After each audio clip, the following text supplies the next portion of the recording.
నీకు మాస్టర్ చేయాలని ఉంటదిరా భయ్! నువ్వు ఒకరిని అడుగుతావు. అన్నా రావాల్నా అంటావు. వాడేమంటాడు?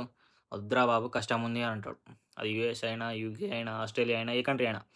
మస్తు కష్టం ఉందిరా వద్దు అంటాడు. ఎందుకు వద్దు అంటాడు అంటే వానికి పార్ట్ టైమ్ మేనేజ్ చేసుకోవడం, వాడు స్టడీస్ మేనేజ్ చేసుకోవడం, మీరు ఫుడ్ తినడం కష్టమైపోతది. అదే పర్సన్‌ని నువ్వు ఇంకొక 2 సంవత్సరాల తర్వాత అడుగు. వాని స్టడీ అయిపోతది. ఇంకో 2 నెలలు అయిన తర్వాత వానికి ఏదైనా జాబ్ వచ్చినాక అడుగు. అప్పుడేమంటాడు? ఏ పరిస్థితి బాగుందిరా! మంచిగానే ఉంది ఇప్పుడైతే పరిస్థితి అంటాడు.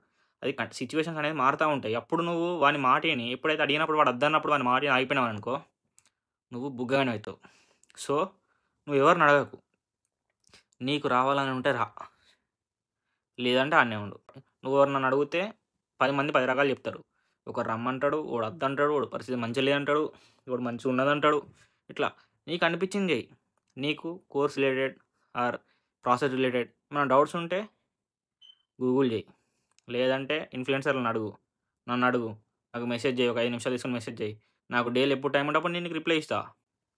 సో, మీది మీరే ఆలోచించుకోండి. ఆ అన్న వద్దన్నాడు, ఈ అన్న రమ్మన్నాడు. వాడు ఉండర్రా భాయ్! వానికి కష్టం ఉన్నప్పుడు కష్టం ఉన్నదని చెప్తాడు. వానికి సుఖం ఉన్నప్పుడు బాగున్నదని చెప్తాడు. అది వాని పరిస్థితి అది. వాని పరిస్థితి బాగాలేకపోతే మంచిగా లేదురా అంటాడు. రేపటి రోజున వాని పరిస్థితి మంచిగుంటే మంచిగున్నదని అంటాడు.